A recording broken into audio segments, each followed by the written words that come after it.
제 목회 여정에 참 우리 교회 성도들에게 감사 제목을 적어내라고 한 적이 몇 번 있었습니다.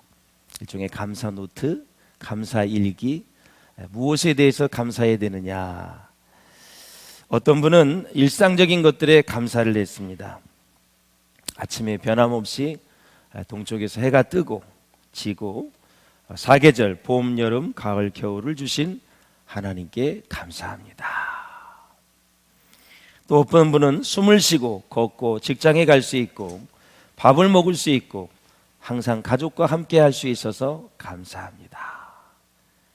또 다른 분들은 나의 신앙의 성장과 성숙, 그 신앙의 진보로 인해서 감사합니다. 믿음이 자란 것이죠. 그 가운데 저의 눈길을 멈추게 만든 것은 정말 어려움 가운데서도 표현한 그런 감사들이었었는데, 여러 가지 어려움이 겹쳐서 올 때가 있습니다.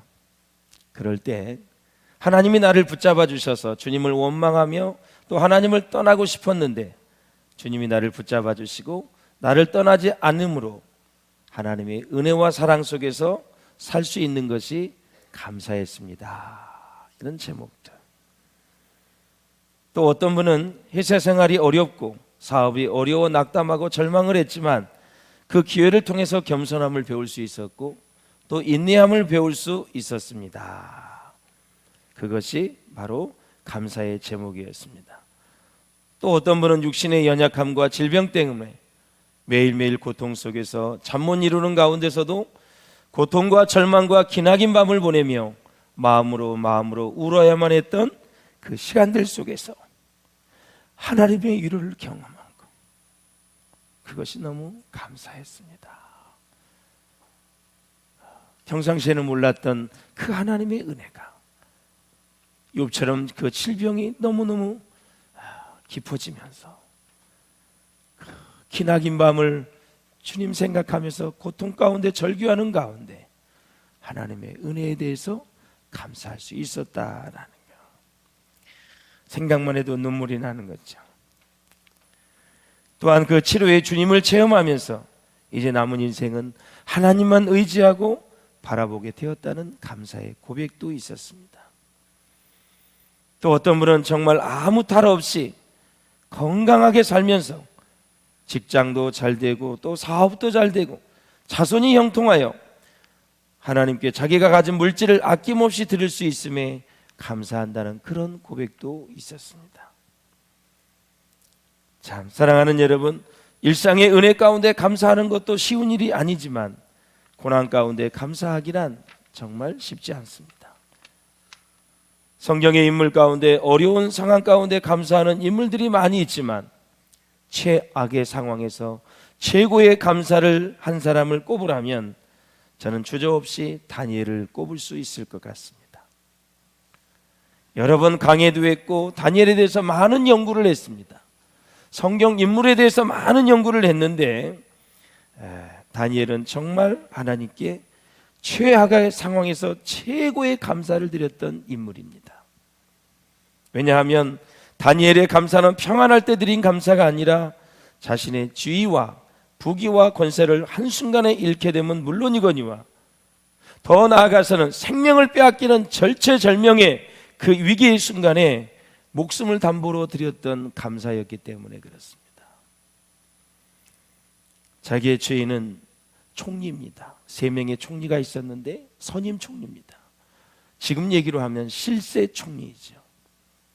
그의 연봉이 얼마였겠으며 그가 가진 권력, 명예 얼마나 대단했겠습니까? 바벨론은 그 당시에 최고의 강국이었고 최고의 군사력과 경제력을 가진 그런 나라였습니다. 우리나라가 여러분 도가 몇 개나 됩니까? 저 위에 한경남북도, 평안남북도, 황해도하고 경기도, 강원도, 충청남북도, 전라남북도, 제주도까지 경산남북도 해가지고 몇 개나 됩니까? 네. 그런데 그 당시에 120도나 되고 120개 그 전체의 나라를 다스렸던 총리가 바로 다니엘이었습니다. 다니엘. 사실 자기의 것을 내려놓는 것은 어차피 정말 내려놓을 수 있겠는데 바로 기도하면 죽는 순간이 다가오는데 생명을 담보로 한 감사기도였기 때문에 우리는 다니엘의 감사를 배울 필요가 있다라는 거죠. 사탄은 대놓고 하나님을 원망하라고 하지 않습니다. 어려운 상황에서 비교하게 만들어 불만을 갖게 하고 하나님의 백성의 자리에서 떨어지게 하지요. 또한 자신이 가진 것이 보잘것없이 보이게 만드는 것이 사단입니다. 초라하게 여겨지게 되죠. 또 천국의 삶이 지옥으로 변하게 만드는 존재가 바로 마귀 사단입니다. 하나님이 주시는 기회는 순풍의 돛을 단 것이 아니라 그야말로 역경입니다. 역경. 어려움, 시련입니다. 저는 지난주에 욥을 또 한번 묵상을 해봤어요. 어느 책이 있어서 욥을 쫙 묵상해요. 사람이 살면서 이런 일을 당할 수 있을까? 이태원의 참사를 보면서 욥기를 한번 묵상해봤어요. 가족을 잃은 그 슬픔이 얼마나 클까요? 이스라엘 백성들이 가진 전통적인 철학이 있어요. 그 철학이 뭐냐면 그 문화에서 이제 또 나오게 되죠. 앞이 막혔느냐 뒤를 보라 이거죠. 뒤가 막혔느냐 옆을 보라 이거죠. 옆도 막혔느냐 위를 보라 이거죠. 이게 어디서 나온 거예요? 홍해 도화 사건에서 나온 거예요. 앞에는 홍해가 있고 뒤에는 애국 군대가 따라와요. 도대체 이제는 피할 길이 없어요. 그래서 모세가 위를 바라보면서 하나님께 기도했어요. 홍해 바다가 갈라졌어요. 그래서 그들의 철학이 하나님 함께 했던 그 이벤트, 그 사건을 통해서 나온 거예요. 이쪽이 어려우면 이쪽을 보고, 이쪽이 어려우면 이쪽을 보고, 옆을 보고, 옆도 보아서 어려우면 위를 보라, 하나님을 보라라는 거죠. 그런데 우리나라는 어때요? 5천년 역사를 보면 샤머니즘은 샤머니즘. 이것도 안 돼, 막 사업도 안 돼, 뭐 자식도 안 돼, 막 굳은 일, 막 애환이 많아. 그럼 뭘 했어? 샤머니즘은 구슬했어, 구슬. 푸닥거리를. 그게 우리 문화예요, 문화. 이것도 안 되고 저것도 안 되고 사업이 안 되니까 점을 보고 푸닥거리하고 그냥 무당들에다가 이 문화가, 이 철학이 그래서 다른 거예요. 여러분 성경을 많이 보시고 좋은 인생의 철학을 가지고 살아갈 수 있기를 주의 이름으로 축원합니다. 홍해 도화 사건에 어떤 책에 보니까 이스라엘 사람들의 전설이 이제 내려온다 그래요. 성경에 보면 모세가 지팡이를 들어서 홍해를 쫙 가리키고 나서 홍해가 갈라졌다 그랬죠. 우리 다 알고 있어요. 그 전설에는 이렇게 나와 있어요. 모세가 딱 쳤는데 홍해가 갈라지지 않았대요. 그러니까 모두가 걱정이 되어서 아우성을 질렀다는 거예요. 그때 이 옆에 있었던 여호수아가 수종자 아닙니까? 여호수아가 소리를 높여서 막 소리를 질렀대요. 모세 지도자여, 치고 건너라고 했는데 왜 서 있습니까? 그래서 물속으로 텀벙하고 들어갔더니 홍해가 쫙 갈라졌다는 거예요. 이게 무슨 얘기냐면 말씀을 행동으로 옮길 때 기적이 나타나는 것이지 기적이 나타난 다음에 행동하는 것이 아니라라는 거죠. 다니엘과 사드락과 메삭과 아벳느고가 똑같은 경우입니다. 이 세 친구가 풀무불에 안 들어갔으면 얼마나 좋았겠어요. 그 전에 미에 하나님이 막아주셨으면 얼마나 좋았겠어요. 세 친구도 풀무불에 들어갔고 다니엘도 사자굴에 안 들어가면 얼마나 좋았겠어요. 결국 사자를 만나게 한 이후에 사자의 입을 봉했다라는 거죠. 그러니까 하나님은 우리를 연단과 훈련을 시킬 때 아주 끝까지 끌고 가는 거예요. 끝까지 끌고 가서 하나님의 하나님 되심을 고백하게 만드신 분이 우리가 믿는 하나님이다라는 거죠. 애국 군대가 뒤에서 쫓아오지 않은 상황에서 갈랐으면 얼마나 좋아요. 꼭 그렇게 애국 군대가 그냥 바로 목전에서 오금이 떨릴 정도로 그냥 해놓고 나서 모세를 통해서 이리도 안 되고 저리도 안 되고 해서 결국 기도하게 하잖아요. 하나님이 갈라주시잖아요. 사랑하는 여러분, 다니엘의 인생 출발은 남들이 부러워하는 그런 좋은 출발만은 아니었다. 물론 태어나기는 좋은 가문에서 귀족의 신분으로 태어났습니다. 여러분 다니엘을 연구해 보면 그의 부모가 귀족입니다. 그런데 어렸을 때부터 토라, 이 모세오경을 잘 가르쳤어요. 역사적으로 소년 때부터. 그래서 도대체 이 다니엘의 신앙과 그 사드락 메삭 아벳느고도 연구를 해보니까 그 가문도 어렸을 때 말씀을 가르친 거예요. 기도를 가르친 거죠. 말씀에 순종하는 것도 가르치고. 그러니까 어느 위기의 순간이 오니까 그것을 포기하는 것이 아니라 이 젊은이들이 어린 청소년 때 말씀이 들어가면 목숨을 걸거든요. 에너지가 있어요. 그리고 의로움이 있어요. 근데 나이를 많이 먹으면 타협을 잘해. 아이, 좋은 게 좋은 거야. 아유, 왜? 산전수전 다 겪어보니까 그 어려운 걸 안 겪으려 그래. 근데 젊은이들은 안 그래요. 말씀을 그대로 믿고 나아가는 거예요. 그래서 하나님이 20대 때 썼던 인물들이 너무 많이 있어요. 성경의 인물. 그리고 교회사적으로도 20대 때 30대 때 썼던 인물이 너무너무 많은 거죠. 사랑하는 여러분, 누구보다도 고난과 아픔과 피눈물로 청소년의 시기를 보낸 사람이 바로 다니엘이었다. 왜? 어린 나이에 나라를 잃어버렸잖아요. 포로로 잡혀갔잖아요. 가족과 헤어지는 생이별을 한 것이죠. 지금처럼 더 출세하기 위해서 유학을 간 게 아니라 더 좋은 삶을 위해서 여러분 돈을 들여서 이민을 간 게 아니란 말이죠. 포로로 잡혀간 거예요. 노예예요, 노예. 예. 사랑하는 여러분, 단지 포로가 되어 온갖 핍박과 서름을 당하며 험난한 인생길을 이제는 스스로 개척해 나가야만 됐던 인물이 바로 다니엘이었다. 부모와 형제 자매의 도움도 전혀 기대할 수 없습니다. 부모가 어디 있어요? 다 생리별했는데 혼자 남은 거죠. 당시에 포로로 잡혀간 인원이 한 5만 4천 명이 돼요. 5만 4천. 모든 포로로 잡혀갈 때는 젊은 사람, 똑똑한 사람, 두뇌가 좋은 사람, 인재를 쓸 수 있는 사람 5만 4천 명을 다 골라가지고 바벨론으로 데려간 거예요. 거기에 지금 다니엘이 들어가 있는 거죠. 그런데 이 다니엘은 어린 시절부터 하나님 안에서 일찍 하나님의 뜻을 내 마음에 새기고 정했습니다. 평생 기도하며 살리라. 평생 말씀대로 살리라. 내가 사는 곳이 이방이든 조국이든 포로의 그런 신분이든 간에 뜻을 정한 거예요. 이게 참 멋진 인생이에요. 여러분도 뜻을 정할 수 있기를 주의 이름으로 축원합니다. 여러분, 꿈을 이루는 사람들은 그 꿈의 분량만큼 훈련과 연단을 받습니다. 하나님을 향한 결단하는 의지도 대단하게 연단을 받아요.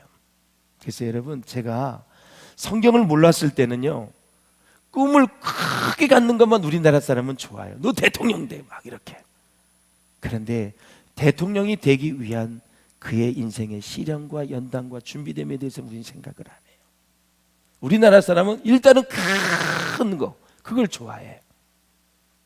그런데 큰 인물들은 그만큼 대가를 치르고 훈련과 연단을 통해서 준비해야 되지만 안 된다. 다니엘이 그런 사람이에요.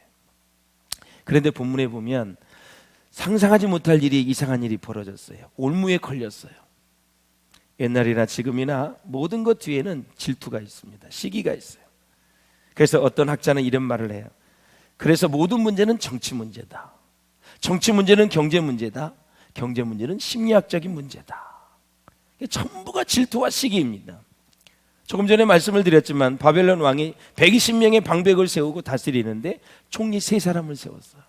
우리나라는 총리가 1명이지요. 그런데 이 다니엘이 아주 실세 총리예요. 다리오 왕이 그 3사람 중에 다니엘을 선임 총리로 세운 거예요. 그래서 역사들 연구에 의하면 아까 5만 명이 넘는다 그랬어요. 그래서 다니엘이 진짜 어떻게 인정을 받았는지 한번 3절을 읽어보세요. 3절 시작. 다니엘은 마음이 민첩하여 총리들과 고관들 위에 뛰어남으로 왕이 그를 세워 전국을 다스리게 하고자 한지라. 아멘. 다니엘의 일생을 연구해보면 마음이 민첩했다 그러는데 하나님의 신에 감동받았다. 마음이 민첩했다는 것은 모든 순간순간마다 하나님의 관점으로 볼 수 있는 눈이 있었고 성경적 가치관을 통해서 세상을 읽을 수 있었고 요셉이 그렇게 하나님의 신에 감동한 인물로서 꿈을 잘 해석해서 총리가 된 것처럼 다니엘도 느부갓네살 왕 때 꿈을 잘 해석을 해서 여러분 총리의 반열에 이르게 된 거예요. 다니엘은 3왕을 거쳤어요. 느부갓네살 왕, 벨사살 왕, 마지막 메데 바사의 다리오 왕까지 여러분 세대에 걸쳐서 왕을 섬긴 인물이 다니엘이에요. 80년 동안 공직 생활을 한 거예요. 대부분 보면 한 정권이 끝나면 그 정권에 있었던 사람 다 사표를 내야 돼요. 왜? 다음에 대통령이 자기에 맞는 사람과 국정 철학에 의해서 이끌어가기 때문에. 끝까지 안 내는 사람이 또 있죠. 그 참 이상한 사람들이야. 그냥 내려놔야 돼. 근데 다니엘은 자기가 내려놓고 싶어도 새로 취임한 왕이 다니엘을 원한 거예요. 다니엘은 마음에 민첩했다. 하나하나 문제를 해결하는 게 대단한 거예요. 다니엘을 능가할 사람이 없는 거예요. 누가 지혜를 주시기 때문에? 하나님이 지혜를 주시기 때문에. 모든 정책에서도 뛰어나, 기획도 뛰어나. 그러니까 벨사살 또 뭐 느부갓네살 왕, 뭐 다리오 왕이 전부 원한 거예요. 최장수 공무원, 최장수 축복을 받은 공무원이 바로 다니엘이다. 근데 시기가 났어요. 이제 죽을 위기가 온 거예요. 사랑하는 여러분, 30일 동안만 어느 싱에게나 사람에게 무엇을 이제 구하는 자가 있으면 사자굴에 넣는 금령을 세우고 다리오 왕에게 아부를 떨어서 어인을 찍게 해서 결제를 받아요. 여기에 딱 걸린 거예요. 그런데 이렇게 신실하게 정직하게 살고 하나님을 잘 섬겼던 다니엘이 하나님 앞에 원망할 수 있어요. 왜 내가 사자굴에 들어가야 됩니까? 왜 우리 친구가 사드락과 메삭 아벳느고가 풀무불에 들어가야 됩니까? 얼마든지 원망할 수 있어요. 이방 땅에 와서도 하나님의 영광을 위해서 진실하게 살았고 한 번도 하나님을 잊은 적이 없고 말씀대로 살았는데 왜 내가 사자굴에 들어가야 됩니까? 항변할 수 있다는 얘기죠. 그런데 하나님 앞에 기도하면 다니엘은 죽을 줄 알고도 그렇게 한 것입니다. 바로 무슨 기도를 드렸어요? 기도는 기도인데 감사 기도를 드린 것입니다. 할렐루야. 감사 기도. 다니엘의 감사는 바벨론 느부갓네살 왕의 꿈 해몽 이야기로 거슬러 올라갔다 말씀을 드렸죠. 그때 바로 다니엘이 팔탁이 되는 거죠. 사람은 그래서 어느 기회가 오면 그 기회를 잡을 수 있는 실력과 인격과 영성이 있어야 되는데 이 다니엘과 요셉을 보면은 이미 하나님의 신의로 감동이 되어져서 이미 하나님이 준비를 시켜주시고 하나님의 기회를 딱 주는 거죠. 그래서 해석해내는 거죠. 준비가 안 되면 그 기회는 나에게 좋은 기회가 될 수가 없어요. 그러니까 준비된 만큼만 우리는 인생을 쓰임받는 거예요. 그래서 사랑하는 여러분, 하나님이 다니엘에게 뭐라 그랬어요? 은총을 받은 자요 그랬어요. 뜻을 정하여서 하나님 앞에 막 열흘씩 채소만 먹고 막 별일을 다 해요. 그래도 하나님이 지켜주셔요. 그래서 은총을 받은 자요. 여러분, 하나님께 은총을 받을 수 있기를 바랍니다. 하나님의 은혜를 힘입어 살 수 있기를 바랍니다. 내 힘이 아닌, 내 지혜가 아닌 하나님의 은혜로 사는 거예요. 사람의 행동을 보면 순간순간 지혜가 있는지 없는지 그걸 봐야 되는 거예요. 다니엘서 2장을 한번 보세요. 23절 시작. 나의 조상들의 하나님이여 주께서 이제 내가 지혜와 능력을 주시고 우리가 주께 구하는 것을 내게 알게 하셨사오니 아멘. 사랑하는 여러분, 그러면서 내가 주께 감사하고 주를 찬양하나이다. 곧 주께서 왕의 그 일을 내게 보이셨나이다 하니다. 그래서 다니엘의 삶에서 배울 수 있는 것은 그의 감사의 삶은 당연한 것을 당연한 것으로 받아들이지 않고 그것을 은혜로 여겼다라는 거죠. 저와 여러분이 지금 이 3부 예배 드리는 거 당연한 게 아니죠. 하나님의 은혜인 줄로 믿습니다. 오고 싶어도 못 오는 사람이 있습니다. 무슨 일이 있어서 못 왔어요. 항상 우리는 모든 것을 당연하다고 생각하면 큰 우산입니다. 우리 잘 아는 목사님 하나는 감사 목사가 있어요. 계속 차를 타나 누구를 만나나 감사합니다, 감사합니다. 저도 그걸 요즘 조금씩 따라하고 있어요. 너무너무 행복해요. 그저 감사합니다, 감사합니다. 원망불평이 틈탈 새가 없어. 목사님 감사해요. 목사님 볼 수 있어서 감사해요. 오늘 회의에도 감사해요. 목사님 이 귀한 일들을 함께 할 수 있어서 감사도 감사 계속 하는 거지. 사랑하는 여러분, 다니엘은 그 모든 것을 자신의 공로로 여기지 않고 하나님의 도우심으로 가능했다. 저는 앞으로 이번 주, 다음 주 추수감사주일까지 계속 감사에 대해서 제가 하나님의 음성을 듣고 좀 설교하고 있는 거예요. 계속 감사를 좀 가르쳐라. 감사를 가르쳐라. 감사. 이 다니엘은 감사가 체질화되었어요. 습관이 됐어요. 사실 이 성품이 완성이 됐는데 30일만 눈 한 번 딱 감으면 그 총리 그대로 다 유지할 수 있는 거예요. 30일만 그냥 조용히 묵상기도 해도 돼. 다른 데 가서 창문이 없는 데 가서 그냥 어디 구석에 가가지고 자기가 말씀 봐도 돼. 그런데 다니엘은 전에 행한 그대로 10절을 한번 읽어보세요. 10절. 시작. 예루살렘으로 향한 창문을 열고 전에 하던 대로 하루 3번씩 무릎을 꿇고 기도하며 그의 하나님께 감사하였더라. 아멘. 그래서 작은 일상이 하나님의 선물임을 깨닫는 순간 나와 함께하는 모든 것이 감사의 대상으로 바뀔 수 있다라는 거죠. 이렇게 공개적으로 이제 기도를 하는 다니엘의 모습. 참 어떻게 보면은 진짜 30일만 딱 눈 감으면, 그렇다고 해서 하나님 안 섬기는 것도 아니고, 그런데 자기가 기도하면 죽을 줄을 알고 그대로 기도하는 다니엘의 모습을 볼 수가 있어요. 그래서 감사는 하나님의 은혜를 깨닫는 만큼만 하는 것입니다. 깨닫는 만큼, 더도 말고 덜도 말고 깨닫는 만큼만 하는. 깨닫고 나면 감사가 아닌 것이 없습니다. 고난도 감사, 역경도 감사, 실패도 감사, 아픔도 감사, 질병도 감사, 다 모든 것이 합력하여 선을 이루는 하나님의 은혜임을 깨닫는 순간 우리는 범사에 감사할 수 있다라는 거죠. 환경이 달라져야 감사하는 것이 아니고 늘 우리는 겸손한 사람과 믿음이 있는 사람만 감사할 수 있다. 사랑하는 여러분, 무엇이 복일까요? 종은 울려서 소리가 나야 진정한 종이듯이 감사하는 마음이 우러나야 진정한 복이 된다라는 거죠. 잘 산다고 복이 아닙니다. 가졌다고 복이 아닙니다. 성공했다고 출세했다고 복이 아닙니다. 감사하는 마음이 충만해야 진정한 복이 되는 것입니다. 사람이 철이 들고 나면 모든 것이 감사가 돼요. 감사가 아닌 것이 없습니다. 철이 들면. 부모가 주지 못해서 미안하다고 해도 철든 자녀는 괜찮다고 말합니다. 엄마 아빠 낳아준 것만으로도 감사하다고 말을 합니다. 그러나 철이 안 든 자녀들은 모든 것을 다 주어도 감사할 줄 모릅니다. 부모가 주는 것은 당연하다고 여기고 감사하지 않습니다. 오히려 남들은 더 준다고 비교하면서 불평을 합니다. 다니엘은 어린 시절 고난을 통과하면서 철이 들었습니다. 여러분, 진정한 감사는 고난을 통과한 사람들의 것입니다. 그래서 이런 말이 있습니다. 고난을 당한 만큼 감사의 깊이도 깊어진다라는 거죠. 말씀을 맺겠습니다. 다니엘은 기도하면 죽는 것을 알았습니다.